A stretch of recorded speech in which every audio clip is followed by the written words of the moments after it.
Have you spent a significant amount of time living outside your passport country during your developmental years? Do you come from an expat, military, diplomat, missionary, or international business family background? If so, then this podcast is for you. Welcome to the TCK Research Podcast, where we discuss the current state of research on third culture kids, cross-culture kids, expat families, and international life in general. My name is Andrea Schmidt, and I've been an expat for over 30 years, having lived in a total of 9 countries.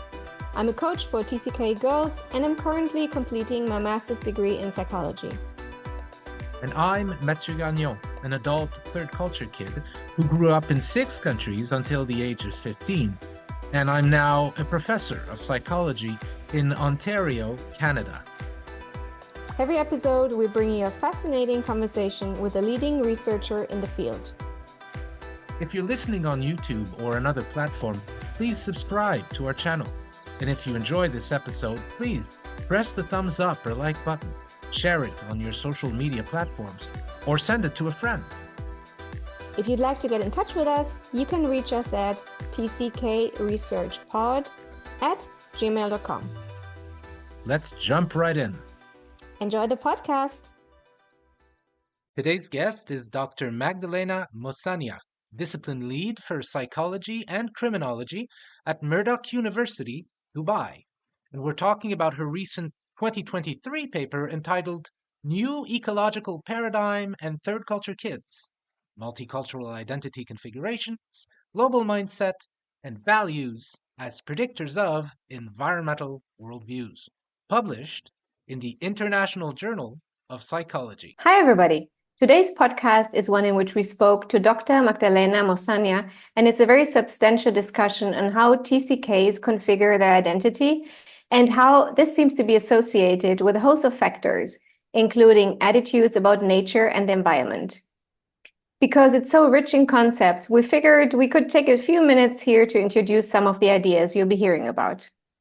The first one is that of identity configuration strategy. In short, this refers to the fact that TCKs can configure their complex identity using different ways.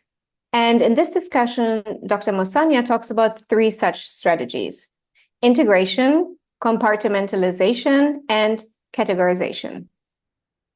Yeah, integration is a strategy in which all the different and sometimes even contradictory parts of oneself kind of function together as a larger, higher order identity. And this is in contrast to compartmentalization, which is a strategy in which one identifies with some of the parts of one's own complex identity over others. And often this is depending on the circumstances. And it's also in contrast to categorization, which is a strategy in which one tries to identify solely with one part of one's complex identity and deny all the other parts. Mm-hmm. And you will also hear us talk about something called the Ecological Paradigm, NEP or NEP. This is a model that focuses on how people think about nature and its interdependence with us humans. Specifically, you will hear us talk about the fact that people can be more or less anthropocentric, anthropocentric or ecocentric. Difficult word.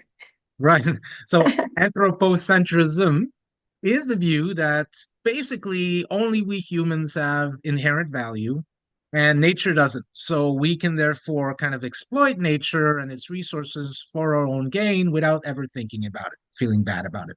And this is in contrast to ecocentrism, which is the view that we humans are only one part of nature, and that we need to balance our own needs with the needs of nature and the environment itself. Okay, so that's enough with explanations. Let's dive right into the podcast. Enjoy the episode, everybody. This is our second day of our TCK podcast research. Exactly the other way around, TCK Research Podcast. Here we go. Yes. And today we have Magdalena Mosanya with us. Welcome. Welcome, Hello. Thank you for having me. Thank you for joining us. And we selected the following paper of yours. I know you've written a few others, and I'm sure you're going to mention them later on, but the one we're talking about today is New Ecological Paradigm and Third Culture Kids, Multicultural Identity Configurations, Global Mindset, and Values as Predictors of Environmental Worldviews.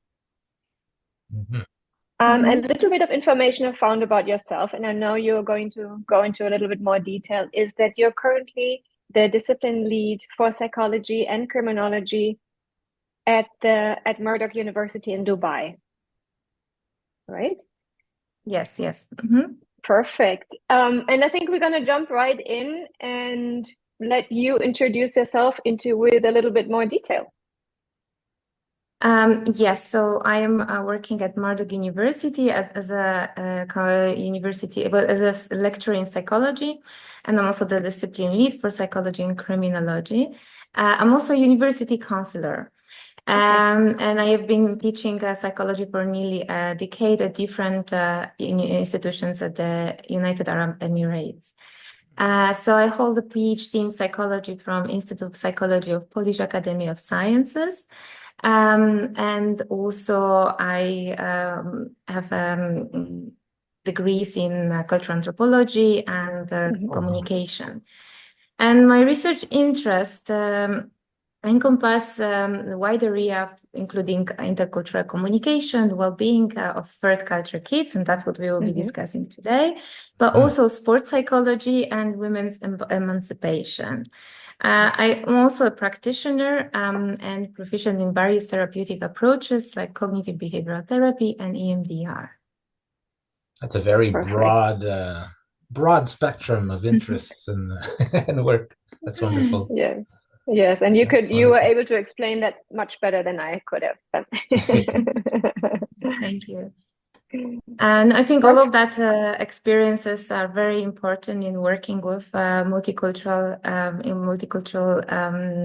individuals like the one we have in United Arab Emirates, and which is very multicultural. 90% of the population are expatriates, so those individuals who comes from outside of Emirates, and I think that creates a specific culture which is mixing, and there is no one dominant culture that requires assimilation. So therefore we coexist in the pot of mixture of different influences, and being inspired by interacting with young people over here every day who have to juggle something that people who are coming from more unified countries do not have to do. So find their own backbone which will guide them. That's what culture is for, and they have to kind of take it or create it from different influences, different paradigms. That's very, very inspirational, and working with them as a teacher but also as a counselor requires a lot of additional cross-cultural sensitivity. So I think that my anthropological background and cross-cultural interest really adds to typical psychological knowledge, the mainstream one, which I appreciate. No doubt. And are you yourself a third culture kid? So I maybe say a little bit about my TCK journey. Yes, please so do. no, I am Polish.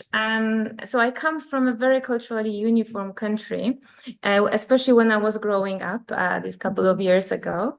So my upbringing couldn't be further from from experience of TCKs.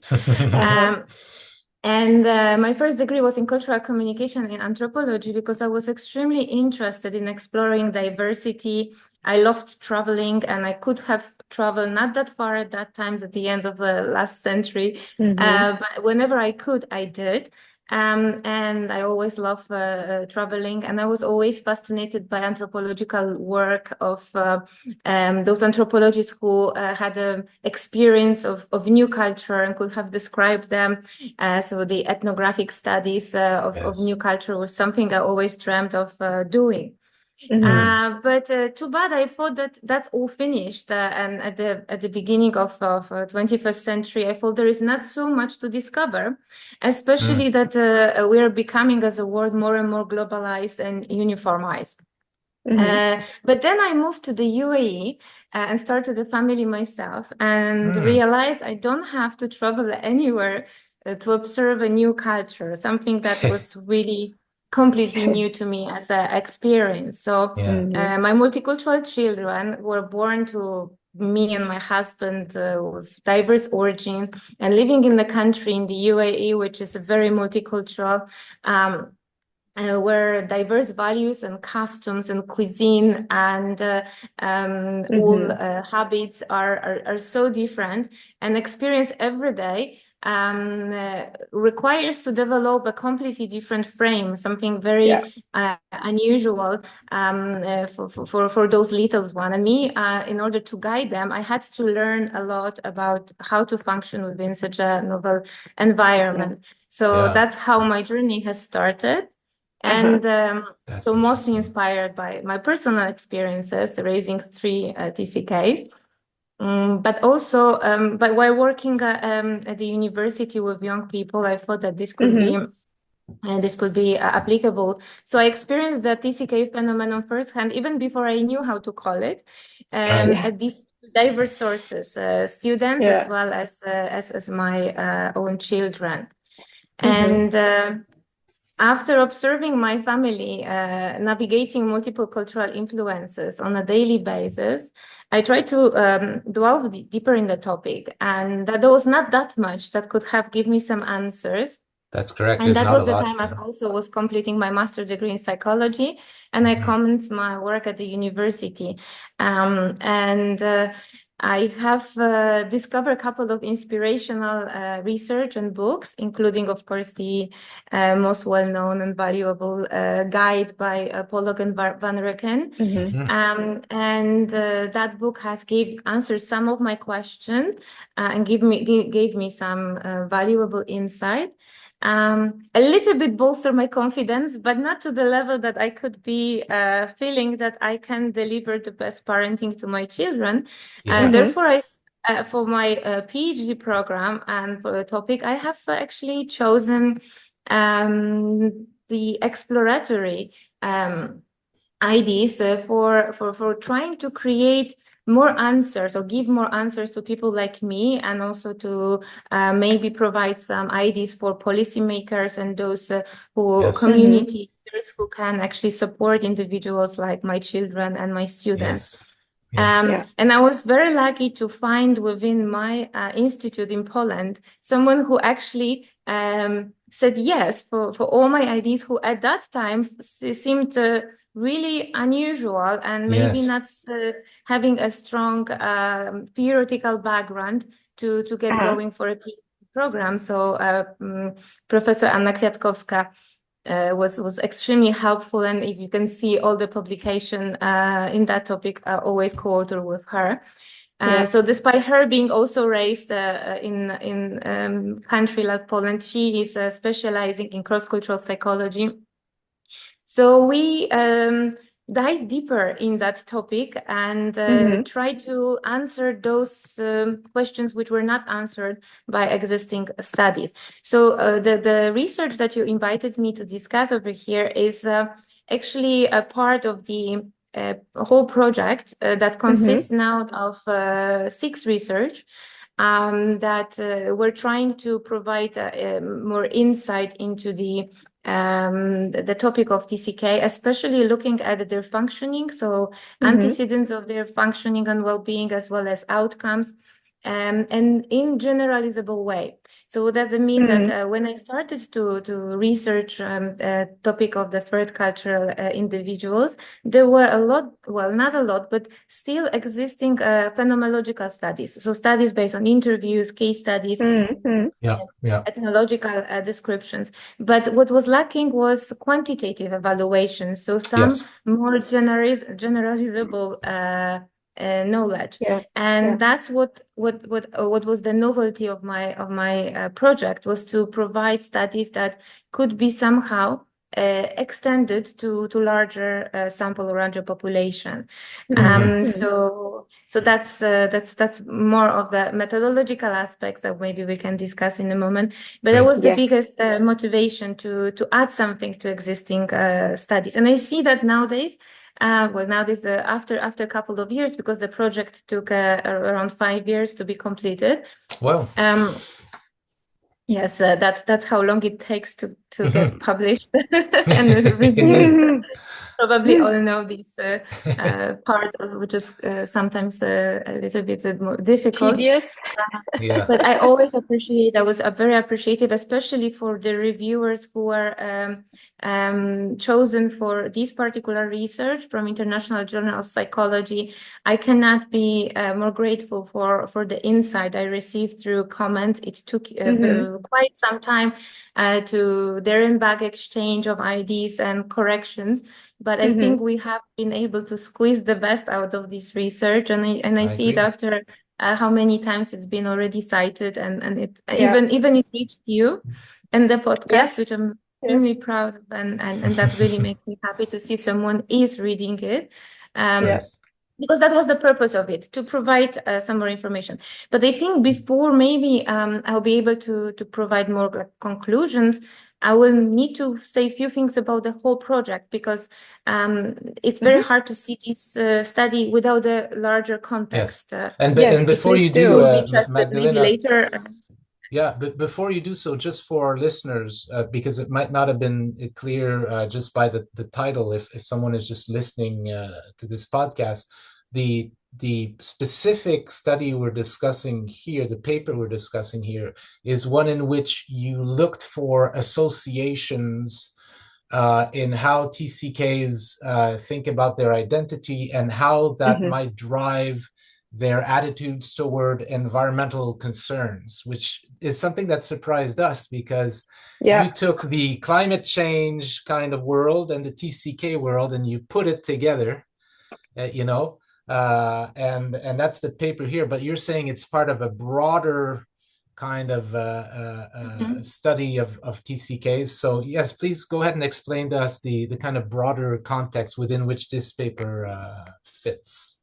And let me just say something, because it might get stuck otherwise in other people's head. You mentioned the book, which is Third Culture Kids Growing Up Amongst Worlds, by David Pollock and Ruth Van Raken, just for the listeners to sort of, that they have this answer. That's a fantastic start to understanding of third culture children, exactly, adult third culture children. Theoretically, I read my work. I came also across another two important researchers I think that are worth mentioning. It's Veronika Bennett-Martinez and Maja Jampolski, who have been looking not necessarily at third cultural children, but their work was focused on bicultural individuals. But from a very interesting perspective, they propose something that inspired me, because if we look at the research, even if there is scarcity of them about the TCK and their functioning and their well-being, that you probably will be also discussing with other researchers, because that's mostly tapped on topic, is there's a lot of inconsistencies. So and actually contradictory findings that from one side, multicultural identity is linked to better functioning, adaptation, some cognitive abilities, or increase of sensitivity and maybe opportunities for work, which actually decrease stress and acculturation issues.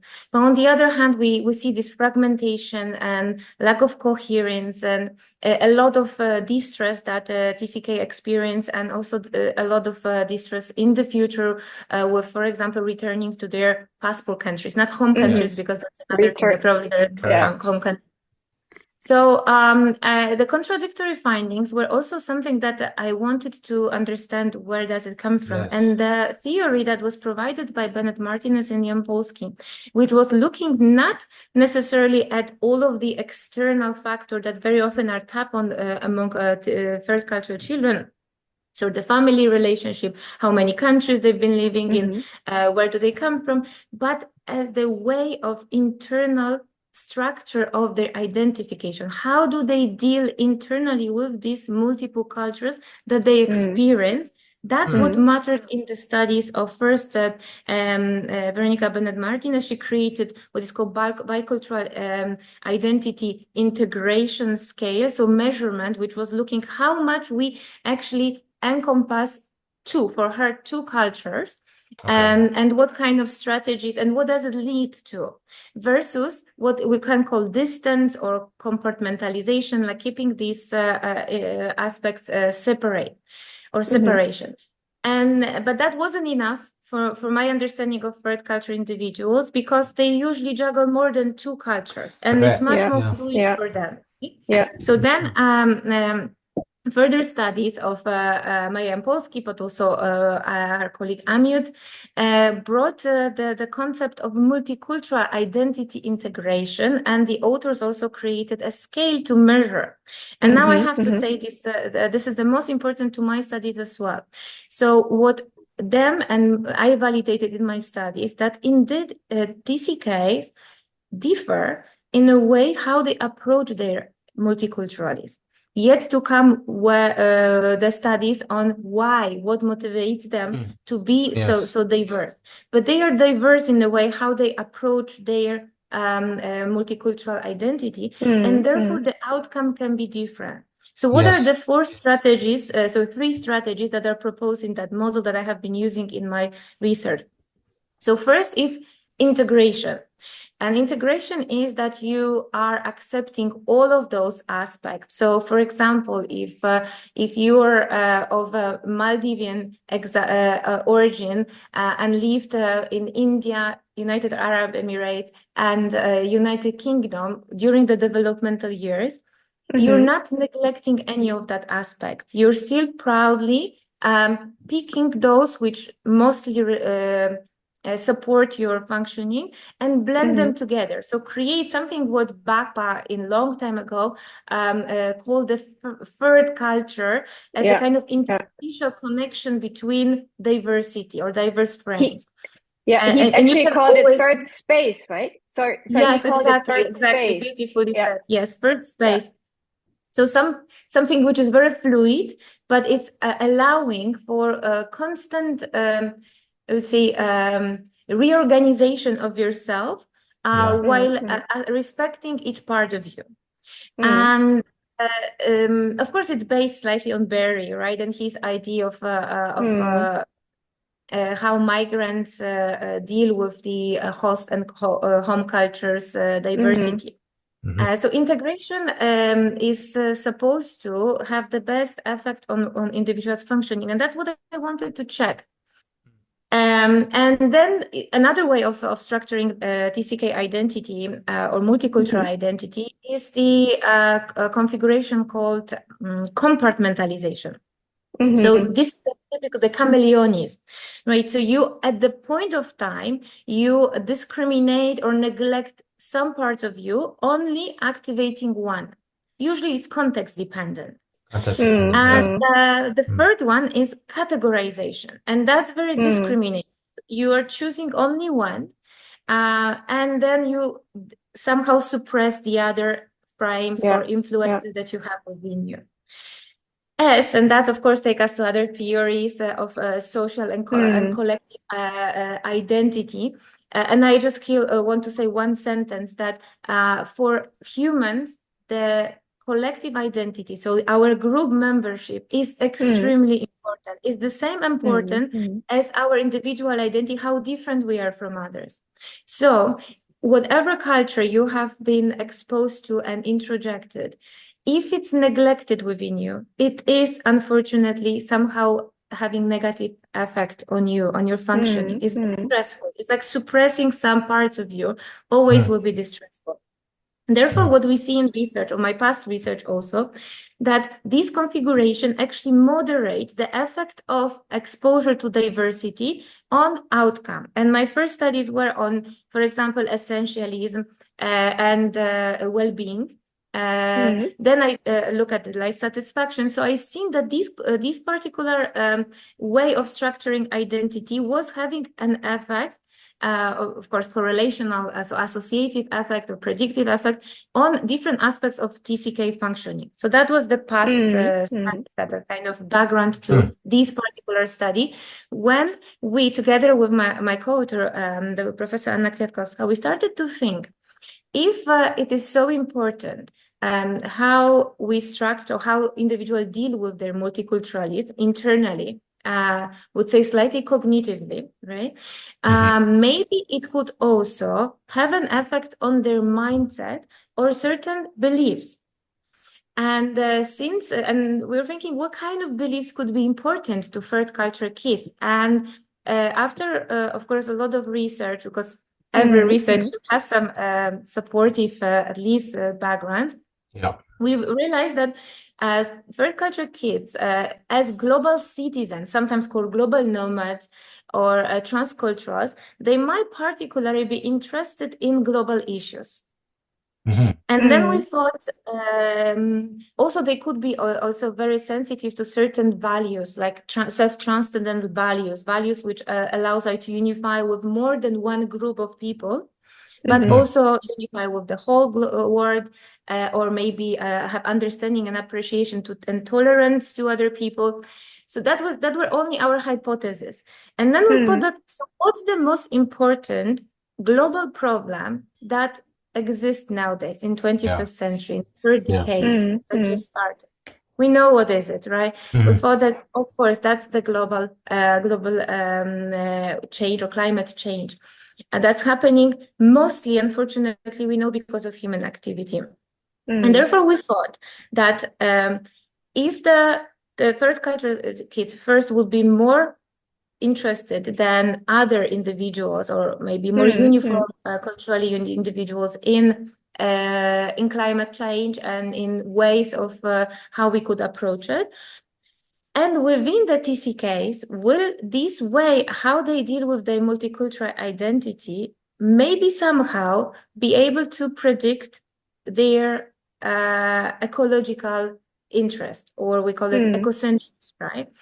And that was the hypothesis and motivation and the background for conducting this particular study, when we linked their identity, the multicultural experiences, with care for the whole air, for a more environmental engagement. But we were looking at the level of mindset, so that's why we chose what is called new ecological paradigms. Developed by Dunlop in 70s, but then reassessed at the beginning of this century. So quite a valid research tool to see whether people inclining more to put in the center world, nature, and others, or themselves. And that's what we call anthropocentrism, like a very human-centered paradigms. We call it old human paradigm. So, which started in Enlightenment, right? When we kind of dissociated ourselves from the world and thought that humans are superior and can abuse it and use it towards our needs. And that, of course, leads to what we experience nowadays. Some scientists says that we are on the slope, or the human activities leading to the nosedive of our humanity. And that could be really threatening. So we really need to find ways to stimulate more ecocentric attitudes. And I thought that if, for example, integration, which we suggested could be the most predictive of ecocentrism. And why is it so? There are a couple of I would say assumptions that allowed us to do so.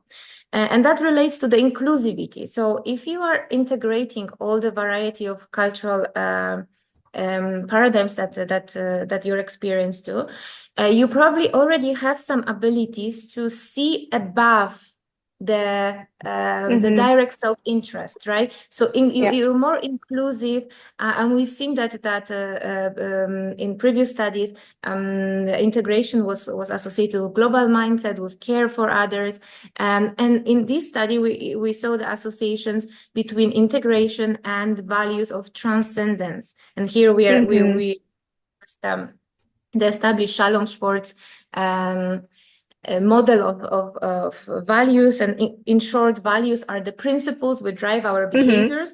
So if your values are based on self-transcendence, you are able to step out of your needs or a certain egocentric focus and care for example, world outside, like nature, animals, or other people who are not like you, right?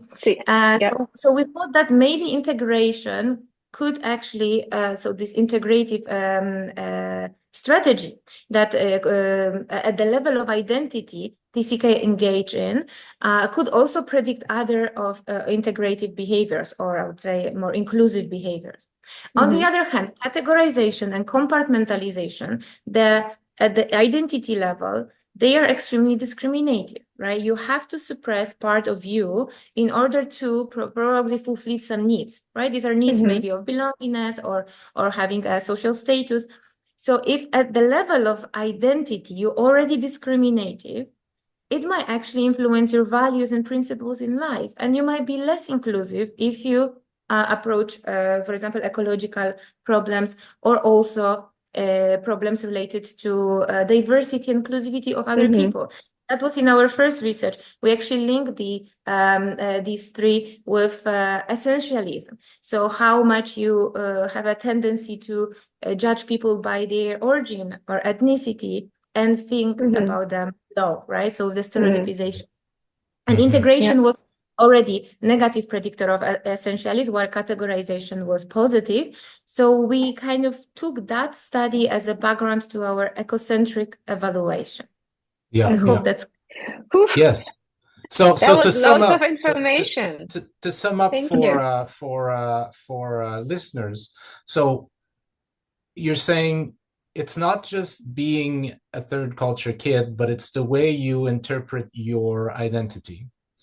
And fantastic. And so actually, I just changed the word interpret, because it's more of the cognitive actions done at the level of identity. So I would say it's more strategy, or so it's a kind of unconscious ways of because configurations, right? Or how you configure that in. Right. So a third culture kid has experiences. And what you're saying is that an individual can kind of cognitively configure those experiences in three ways. One in which they integrate it into a single kind of beautiful multiple, like a super identity. A super identity, the third space, you know. One in which they change depending on context, like the chameleon, like you said, and one in which they deny some and only keep one identity. And you're claiming, right? And you're claiming that what a person unconsciously chooses in the way they organize their identity might have an impact then on whether they are more ecocentric versus anthropocentric. And that might be because they have specific values and so on that are driven by the fact that they're integrated. Fascinating. So I just wanted to make that little abstract for listeners. So there are a lot of intermediary, of course, we're very complex. So it's there's a lot of intermediary variables or mechanism of processes that would be leading to that outcome. The one we assessed in these studies were values and mindset.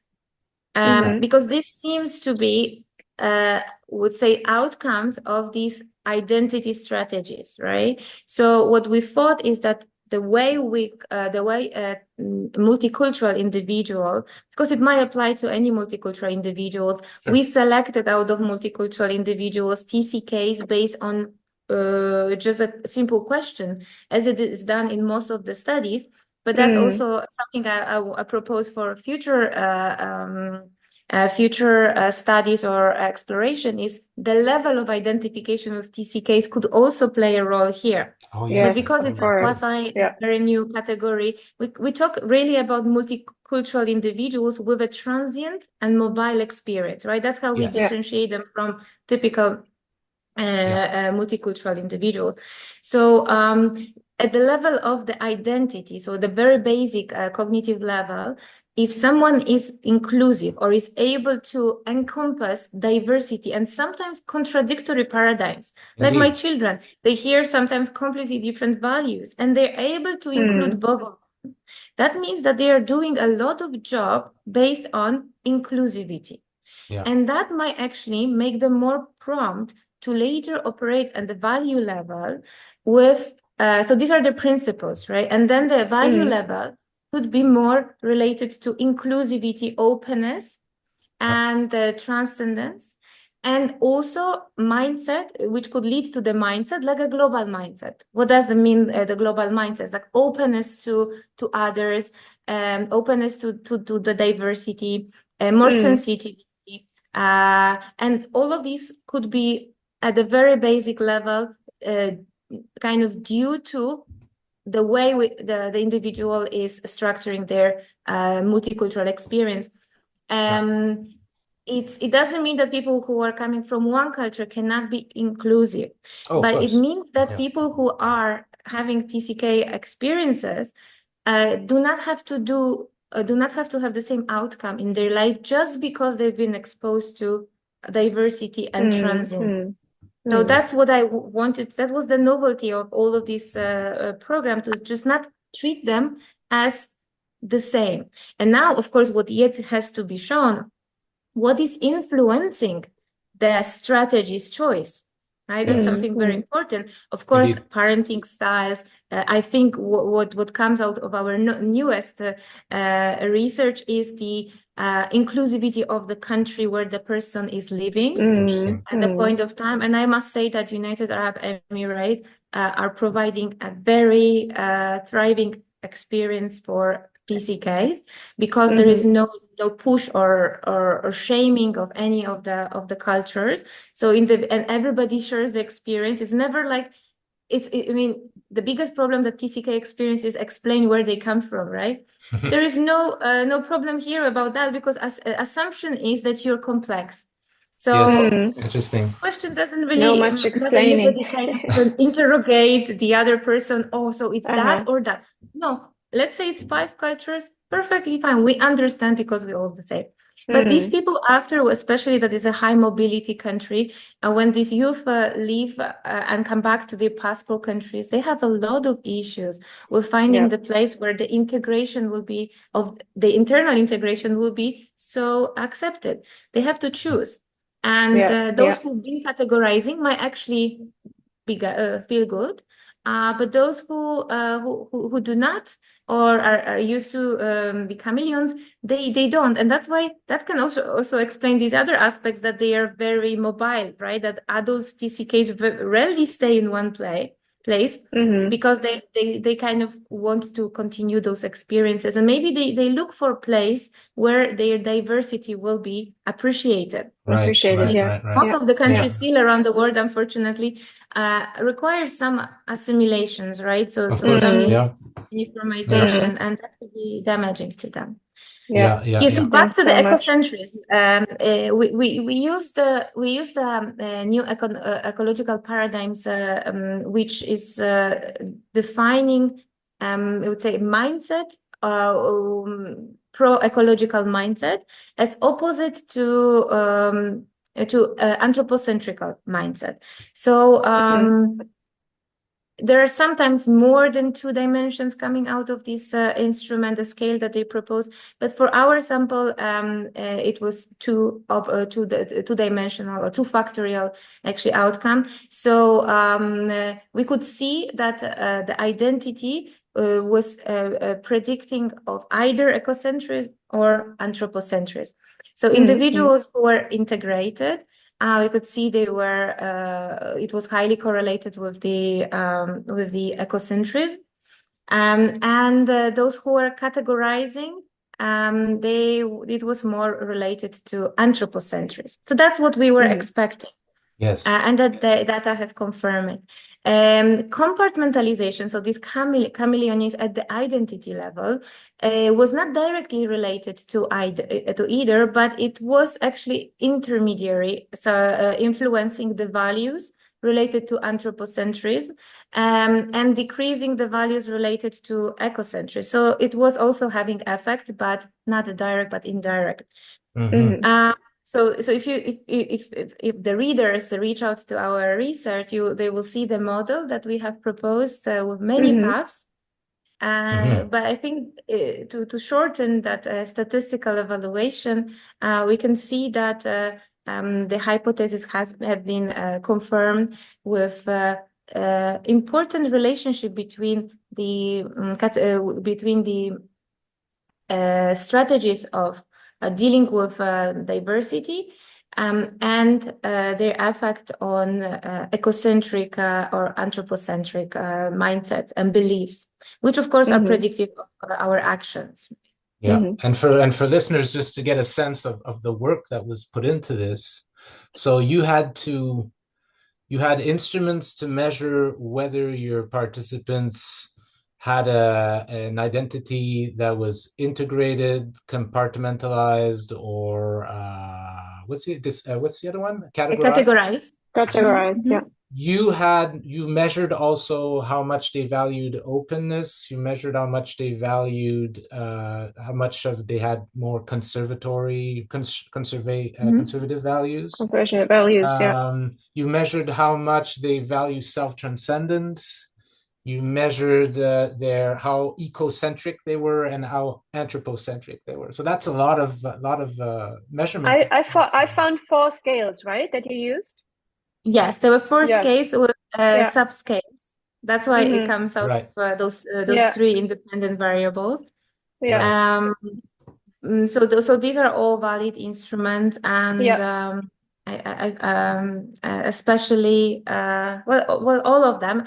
The only interesting, I mean, more I would say original way was with the NEP scale, but already the authors already suggested that because it very often comes out of different factorial structure, it's good to conduct the factorial analysis for it each time for every sample, and therefore we stick to. We didn't confirm the initial 5 factorial structure of NEP, but we came out with 2, and that was valid for our sample. And made sense also if we look at it theoretically.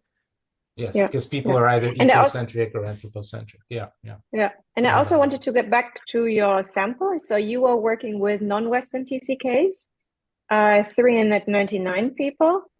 Their mean age was 21 years, right? So young crowd, a young crowd, almost 75% female.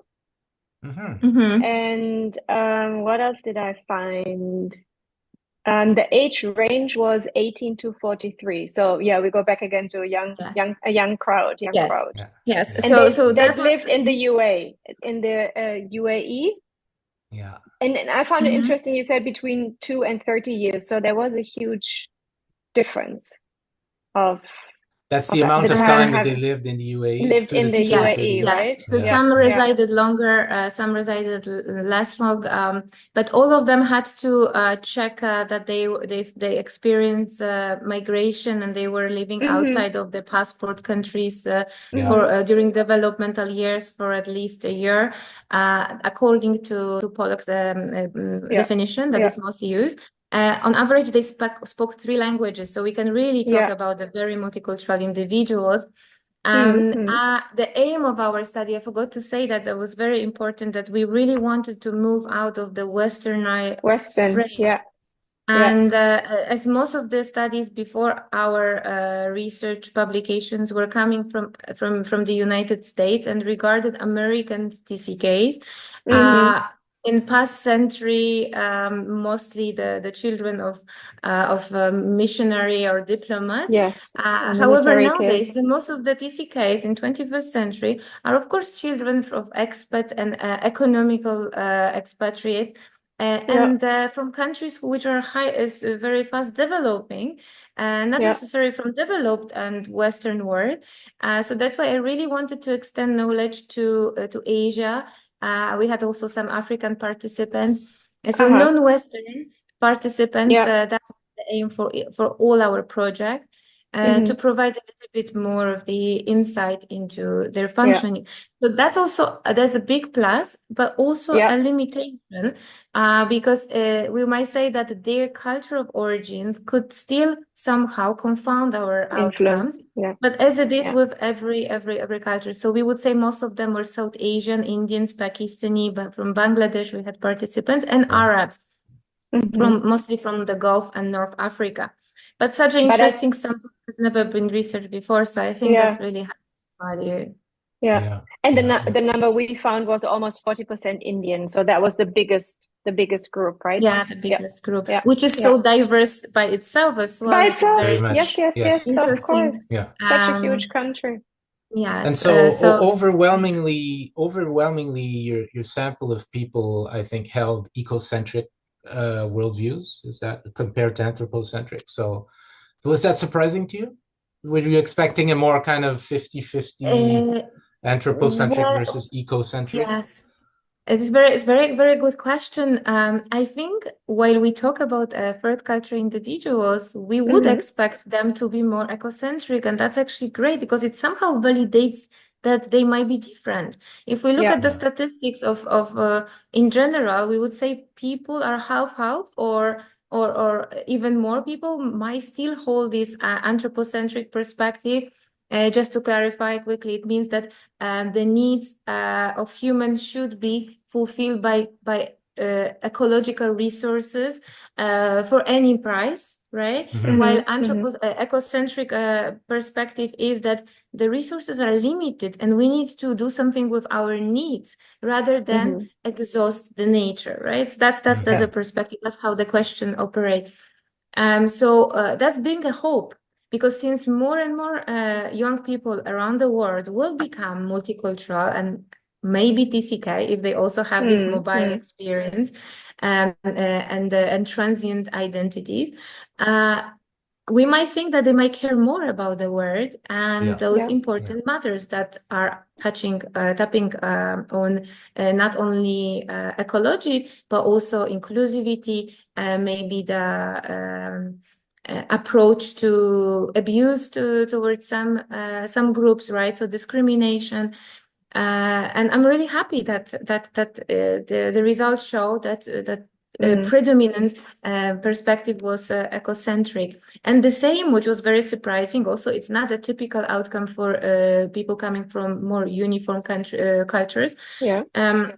Or cultural experiences, was that the self-transcendent values were the most prominent for our sample. It means that the principles of life for these individuals were mostly focused on going beyond yourself, caring about the world outside, which is also great. We cannot attribute that purely, and that's again the limitation to our TCK, the multicultural experience. It could be also the I would say Eastern philosophy, because if they were coming from Asian countries, that could be also having an effect. But more studies, of course, has to be done within that aspect. But it's very supportive to, I mean, optimistic, I would say.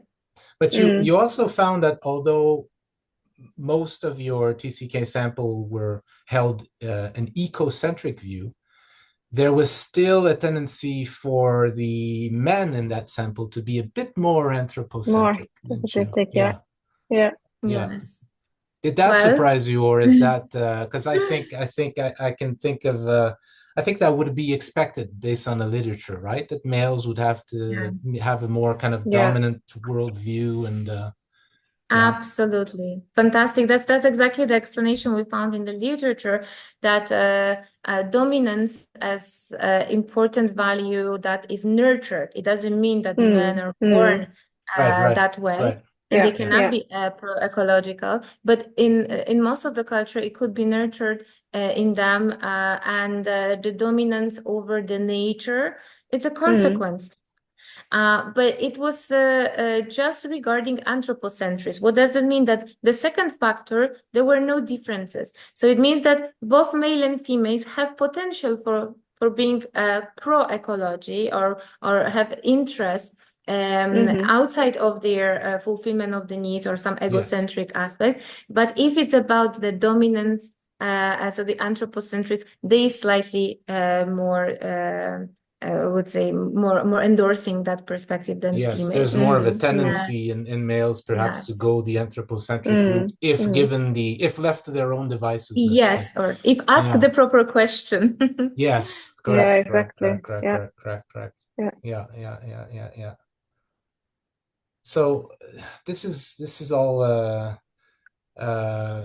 very, very interesting in a sense.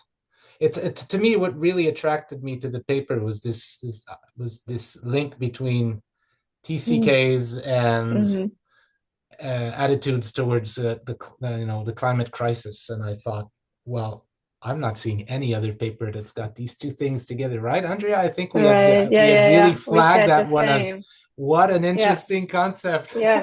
Very unique, and so important for the future of our TCK, so important for the future of the global economy. I mean, international companies, if they have that in mind, then TCKs are the people to hire.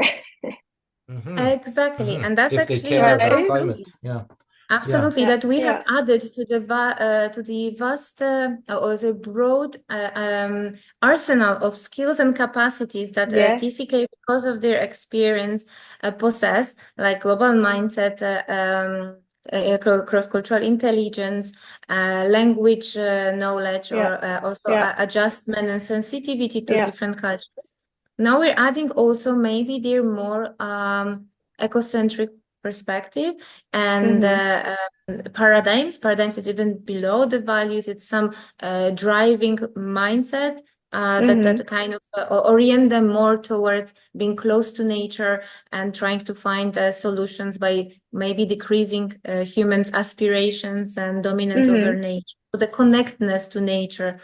And of course, I would like to also invite all the listeners to read maybe the other research of ours, which links in similar manner also other important to the globalized world and functioning of or coexisting of so many diverse people at the moment. So inclusivity, maybe like a decrease in some stereotypical way of thinking, and essentialism. So that's also somehow a way of linking it. So it looks like these basic levels of how you structure those complex TCK identities, so these multicultural identities, have quite a strong or profound effect or relationship to how you go about many things, right? Not only it's in regarding to your individual health, but also maybe how much you care about others and bond with others, and also others who are non-humans, right? So nature, animals, something really, really important. And I would like also to kind of again endorse my co-writer, Professor Anna Kwiatkowska, who is extremely sensitive and very strongly focused on exploring ecology in psychology, or a relationship between ecology and psychology. So that was also very important to her, this study, to linking the new generations of something new to cultural psychology, TCK, with something which is very important, but also at the peripheries of psychology, ecology. So it was really a very nice collaborative work that we did together. So would you say that perhaps if you took let's take a hypothetical case. So you've got a TCK individual who has organized their complex multicultural identity in a categorized manner, meaning that they like to see themselves as one identity and they kind of reject all other. And let's imagine that that means that that leads them to have specific values that make them less ecocentric and makes that person a bit more anthropocentric. Do you think one could work on one's identity in order to reintegrate all these parts, and that might then affect some of their values and affect how they then come to think about the climate? What do you think about that possibility? Yes, this is a fantastic question that actually we are really strongly trying to explore. That's the ultimate goal, to design interventions, right? And some advisory models for parents and for educational institutions, because it should be probably provided much earlier than these decisions comes to. But I would say that this model it could be explaining a lot of outcomes of studies that shows how disturbed emotionally are TCKs, especially in the world where they go through readjustment or return home shock or reverse cultural shock. It could be that they are pushed to now choose one culture and suppress the other, right? So they are kind of, or maybe they always did that because there was always an idea that they will come back home, so they have to be more one culture than the other. Or maybe they were living in a world where the other was discriminated, right? That's why they were not taught to integrate. It could be also related, so that's the nurturing part that we can provide, and we see that with association with integration, with, for example, global mindset or self-efficacy. So these are very dynamic concepts that can be influenced through cognitive behavioral approaches or educational programs. So we truly believe that integration can be as well taught. It's more the vicarious experience. If your parents endorse all culture, if your environment endorse all culture, there is no problem with that. And I, for example, touch wood, the growing up of my children hasn't yet finished. But I see that how proudly they are talking about all of the aspects within themselves and how proud they are to use different languages and discuss different habits, and sometimes laugh how contradictory are the values in these cultures that they have to deal with, but they can still create out of that some sense, right? Some holistic self. They don't feel I would say fragmented, but some of their friends feel fragmented, and that's lack of consistency is influencing their the functioning in many aspects, right? So we might actually think that this could be taught, and also we want to check if maybe personality traits. Yes, of course, here openness to experiences pops in as a person that could be predictive of their extroversion maybe as well. So that's the next step. So looking at more individual aspects or characteristics as well predictive. But it's a positive psychologist. We want to believe that it more can be nurtured, and we would advise more changing environment for more inclusive schools who can approach the TCKs, whether they return home or change the schools, can be very supportive. And we see that in some of the IB schools, there are some studies showing that if the integration is a promoted value and approach, then definitely the children have less of the negative outcome to their health, and also less of those externalized problems like maladaptive behaviors, but also discrimination. We can see that we would assume that TCKs won't be discriminative, but they are not. It's not so straightforward. So we also found that essentialism, which is at the roots of discriminative behaviors, actually relates to those strategies as well. So I kind of am hopeful that this model can give some ideas and for implications for communities to help TCKs thrive, but also be useful. I wonder,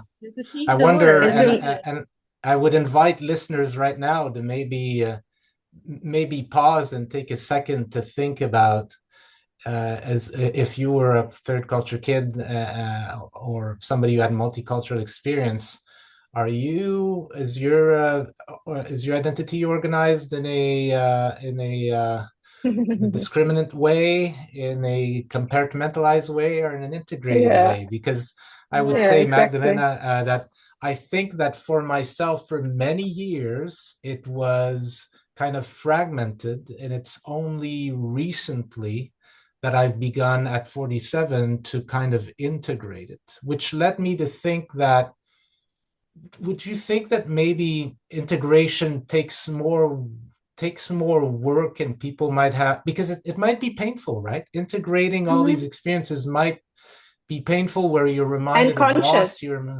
Yeah. Yeah. Whereas denying them is just so easy. Of course, you'll pay later with all sorts of, exactly. but You're something absolutely in me right. tells me that it's the harder but the wiser path to try to integrate all that. Like most of the right choices, right? As the same of any concept, like freedom, for example, it's painful, right? It comes with a responsibility, but it's worth working towards. Similarly, I absolutely agree. That integration, it comes with a lot of effort, and that's why if someone can do it, it's probably predisposed that person to be slightly cognitively more open to see the connections between other aspects. And that was also seen in studies, previous studies to ours, the effect of integration or cognitive way of thinking, or some cognition aspects, so not only emotional but also cognition. So it is more effortful, because of course categorization is the basics. We are all categorizing. Categories gives us a simple understanding of the world, and supposed to protect us. But we live in the world that we are not created like biologically for, right? We're more created to create categories, survive, and see others as enemies, at least. I'm from this tribe and not from this enemy tribe. Exactly. That's the mind we've got. Have no one tribe. So for them, if they want to belong to one tribe, they have to erase to choose themselves, which is very painful. And if society is pushing them to, I don't know what your Matthew experience, but it might be that you were living in the environment when one of your cultures was dominant one, or more appreciated.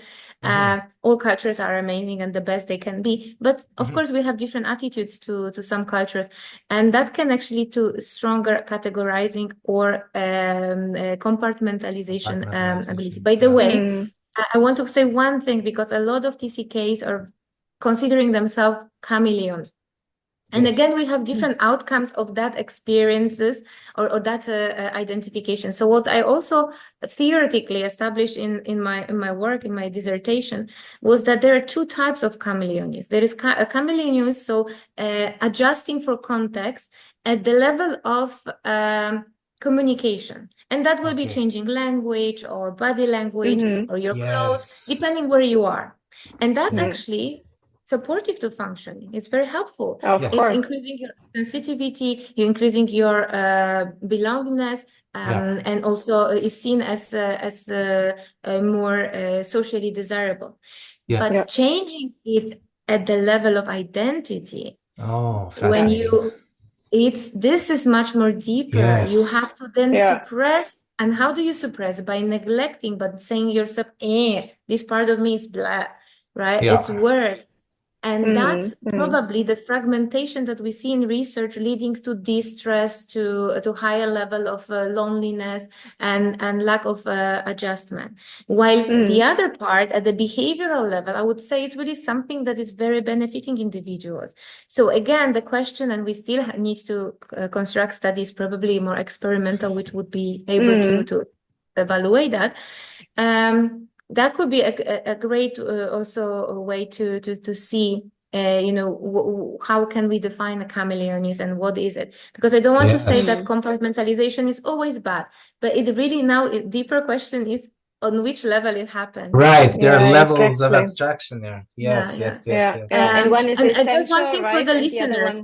I think, as you Matthew suggested, maybe I can read the questions just one question per each strategy, Oh, so that please those do. who are Yes. listening and are TCKs, they can actually maybe already analyze themselves a little bit. Yes, Sure. yes. So just random ones, if I just 1 second, I want to open. Yeah. Go ahead. Sure. So for categorization, it will be I identify exclusively with one culture. Okay. Okay. For compartmentalization, it will be each of my cultural identities is a separate part of who I am. And for integration, will be my cultural identities are part of more global identity, which sometimes resolve problems between them. So these are just samples. There are many. But I think we can have a little bit of taste over how this can be looked at, and everyone probably is. We don't have. Oh, by the way, you're not either or. I always try to. That's what I was going to ask. Yes, that's what I was going to ask. We look at it as a load, like a little bit like personality trait. You have certain degree, and they only matter if you compare with someone else. So you might be a little bit more in the integrated than Jessica, but less than John, right? Or Amir. And then we can see how is that influencing your life. But on average, and that's what correlational studies are doing, on average, we can see that the higher level of integration is predicting for this study particularly self-transcendent values, openness, global mindset, and ecocentrism.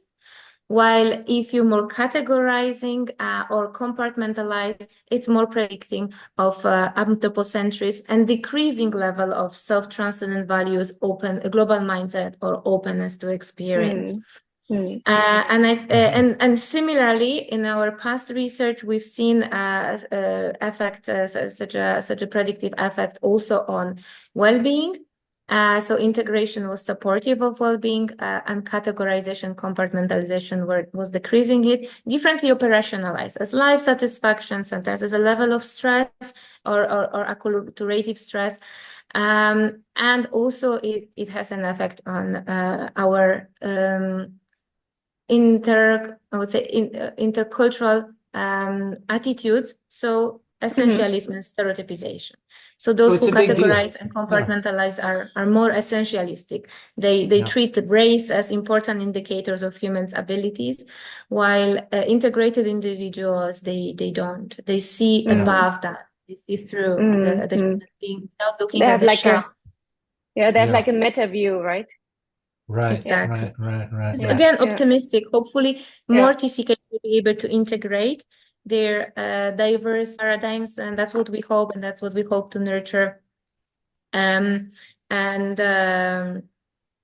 suppose it starts with at the family level. Yes, definitely. Obviously, is accepting those different aspects of themselves, and then community level is also very important. Definitely. Very interesting. Thank you so much for going in such detail into your very research rich. And like also tying it in from giving us the background information, like how you tied this paper into your previous research. That was very informative, very, very interesting. Yes. So thank you for reading it and inviting me. It's such a pleasure. Of course. To share this work. I mean, you already touched a little bit upon it, but what is your future, like your next paper going to be on? Are you working on a next paper? And if yes, what is the topic? Yes. So we look at the resources that are either individual or social, and how do they support individuals' adaptation, so TCK adaptation in different places they live, with, of course, multicultural identity, integration, categorization, and compartmentalization as important moderators. So yes, we the kind of I spill a little bit of the outcome. But yes, definitely family bonds, social inclusiveness, and individual resources like cultural identity and cultural intelligence and self-efficacy. Those are the important predictors of adaptation for multicultural individuals and decrease acculturative stress. While the opposite is for categorization, compartmentalisation, and lack of like social marginalization and lack of family bonds and low level of individual resources. So we're trying to slowly kind of wrap up where can we provide interventions and what can be done for people to use their potential, because it's such an amazing potential that, for example, I wasn't given. And I think that those individuals who very often are ashamed of their multicultural and diverse, I would say multicultural and transient and mobile experiences, and they feel as less, they are much more. And they just need to accept it, that it's the 1 + 1 is more than 2 even, but definitely not less than 1. Right. So we want to give them some more of understanding of their phenomena. And probably you already heard that or read that, or maybe Matthew, your experience also gave that kind of conclusion that once those individuals realize there is something like third culture kids as a concept or quasi category, they feel finally that they're part of something big. Oh, yes. And some group membership, right? And this is amazing membership because it's not based on any traditional or nationality, aspects, but only the experience. And I think this is this brings also hope for the future, that maybe our world will be able to function somehow as when integrated, not when assimilated to one or the other culture, right? We'll be able to. So I will cite Uncultural, who said something very, very important, that the TCK shows us where the world is going, but we're just trying to catch up. Right? Yes. So true. And I think that's that was said already at the beginning of this century, in 2002, if I'm not wrong.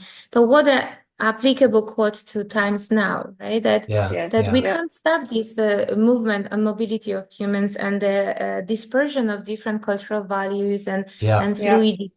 But we want to promote it and see how it can be approached in the best way, instead of fearing it and stopping it, which probably will only make the situation worse. Yeah, and promote integration of these identities into a supraordinal, which I guess the biggest one is human, the biggest identity, but not even, because you could identify as a living creature. It's our all ecocentric system, right? That's what we wanted, right? Yes, Stepping out of this egocentric perspective, right? Which is at the small level, like me and my surrounding, then my tribe, and then people like me, looking like me. But it caused so much harm in the past. I think we might do better, and I think TCK can do great things if only they approach it themselves in this positive supra way, integrated way. Yeah, fantastic. I think that's a fantastic way to end. Yes, couldn't end on a better sentence, Andrea. Right? Yeah, exactly. Yes. You sort of summed it up in a very, very hopeful way. So we've given homework to the listeners. Go integrate your identity. Now, how to do it, Magdalena will provide information. We will research it down in the future. But we hope to help at one point. Yes, but thank you very much for this fantastic and stimulating discussion. And I invite all TCKs to read papers, not only ours, but all researchers that develop now are giving a lot of insight.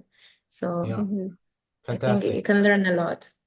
Well, thank you very much, and Magdalena. Also those who are not TCKs, they need to learn how to approach TCKs. I think this is also very and those who care for them. Yes, absolutely. And I just also wanted to add as a wrap up, you didn't grow up as a TCK. I did not grow up as a TCK. We both have TCKs, right? But Matthew did. That was your upbringing. So we are in the informing ourselves as parents and as professionals, and Matthew sort of, you got it given to you. You grew up with I'm slowly trying to realize what happened. And you're catching up. Exactly. You're trying to catch up. Yes. Fantastic. Thank you again, Magdalena. Thank you so much. Thank you very much. My pleasure. And all the best. Thank you. Thank you for listening to this episode of the TCK Research Podcast. We hope you enjoyed the conversation as much as we did. Please subscribe, like, and share our podcast and leave us a review. It really helps others find us. If you have any questions or comments, please write to us at tckresearchpod@gmail.com. We'd love to hear from you, and we promise we'll answer all emails. We wish you a good day wherever you are, and we hope you'll join us again for the next episode.